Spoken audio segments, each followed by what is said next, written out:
সংবাদ মাধ্যমকে গণতন্ত্র চতুর্থ স্তম্ভ বলা হয়, আপনি কি সেটা মানেন? না, সেটা তো থিওরিটিক্যালি তো মানতে হবেই। মানে সংবাদ মাধ্যম যে আমাদের সংবিধানের চতুর্থ স্তম্ভ, সেটা নিয়ে তো কোনো সন্দেহ নেই।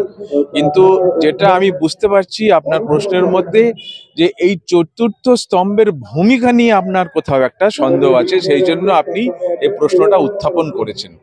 তো এখানে থিওরি এবং তার বাস্তবায়ন দুটোর মধ্যে কোথাও একটা পার্থক্য আছে, এবং সেই জন্য এই সংবাদ মাধ্যমকে যারা শুভবুদ্ধি সম্পন্ন মানুষ, তারা এখন অনেকেই খুব একটা যে নির্দোষ এবং নিরীহ এবং সন্দেহহীন, সেটাও কিন্তু অনেকে মনে করছেন না।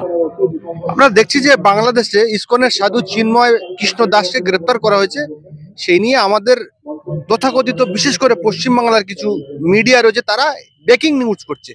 কাল পর্যন্ত, রাত পর্যন্ত আমরা দেখেছি। কিন্তু আমাদের দেশে উত্তরপ্রদেশে 5 জন সংখ্যালঘু মানুষকে গুলি করে মেরে দেওয়া হয়েছে, সে নিয়ে কোনো সংবাদ মাধ্যমে একটি লাইন দেখলাম না। না, অ্যাকচুয়ালি কি হয় যে চতুর্থ স্তম্ভগুলো দেখুন, এখন সব বেশিরভাগ যারা খুব নাম করেছে এবং খুব পপুলার, সেগুলো সবই ব্যক্তি মালিকানা। এখন সেই ব্যক্তি মালিকানার চতুর্থ স্তম্ভ, সেগুলোকে চালিয়ে যাওয়ার জন্য যে অর্থ রসদ যেগুলো দরকার হয়, সেগুলো যারা সাপ্লাই করবে তাদেরকেও সেই মতেই চলতে হবে।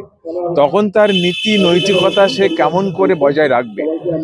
তো আমরা দেখুন, এই পশ্চিমবঙ্গের বা ভারতবর্ষের সংখ্যালঘু সম্প্রদায়, আমাদের কাছে যে বক্তব্য আপনি জানতে চাইছেন, সে দেশ কেন, পৃথিবীর যে কোনো দেশের সংখ্যালঘুদের উপরে যদি কোনো নিপীড়ন হয়, আমরা তার বিরুদ্ধে। আমাদের দেশে আপনার যেটা সাংবাদিক হিসাবে যেটা উদাহরণ দিচ্ছেন, উত্তরপ্রদেশে কি হচ্ছে, উত্তর ভারতে কি হচ্ছে, দেশের অন্যান্য জায়গায় কি হচ্ছে, সেটা আমরাও দেখতে পাচ্ছি।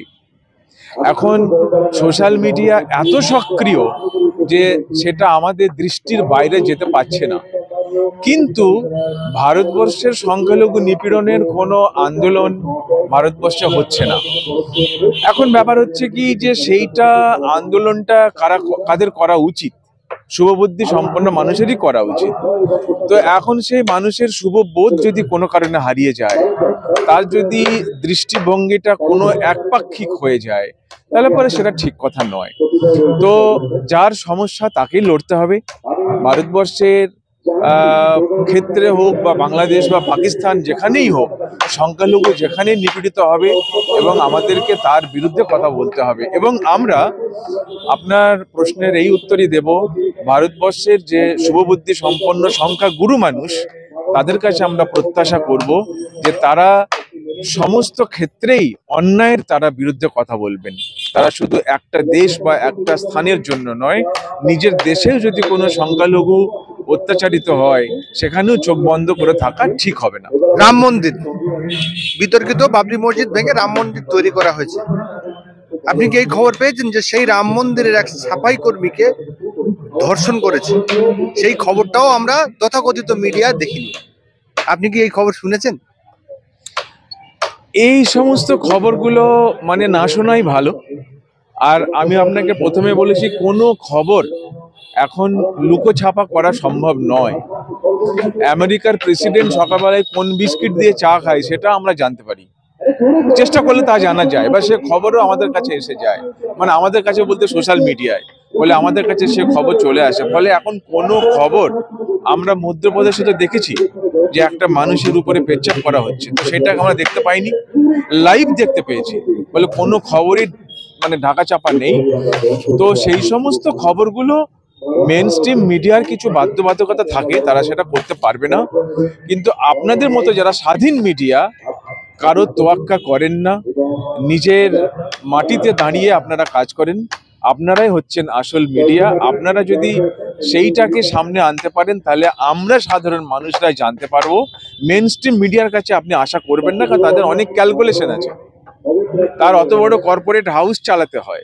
ফলে সে মানে যেদিকেই শক্ত লাঠি, তাকে সেদিকেই যেতে হবে, এটা আমার ধারণা। একদিকে আমরা এই চতুর্থ স্তম্ভ বলে সেই লোগোটা আমরা গায়ে নেব আর কাজ করব না, কোনো বাধ্যবাধকতা নিয়ে থাকবো, এটা কেমন হয়? একসঙ্গে না, সেটা দেখুন, এই চতুর্থ স্তম্ভ এরা আজকে যারা ক্ষমতাসীন তাদের হয়তো তাবেদারি করছে। আজকে ভারতবর্ষের আমরা দেখতে পাচ্ছি যে মেন স্ট্রিম মিডিয়ার অধিকাংশই আজকে ক্ষমতাসীন দলের বা সরকারের তারা হয়েই কথা বলে। সংখ্যালঘুর পক্ষে খুব একটা বলতে কোথাও দেখা যাচ্ছে না। আবার এরাই দেখবেন যখন সরকার বদলে যাবে তখন এদের রূপ বদলে যাবে, এদের ভাষা বদলে যাবে, এদের সমস্ত কিছু অ্যাটিটিউড বদলে যাবে।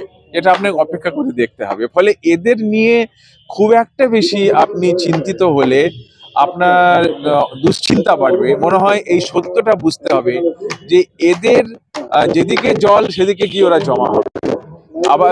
আবার যখন সরকার পাল্টে যাবে, ক্ষমতা পাল্টে যাবে, তখনকার যেখানকার ঢেউ সেখানে গিয়ে দাঁড়িয়ে যাবে। ফলে ওদেরকে নিয়ে চিন্তা না, ভরসা আপনাদের উপরে মানুষ করছে যে আপনারা ছোট ছোট মিডিয়া, আপনারা সত্যগুলো তুলে ধরুন। এটা একটা রাজনৈতিক বিষয়, এ বিষয়ে মন্তব্য করাটা খুব একটা সমীচিত হবে না।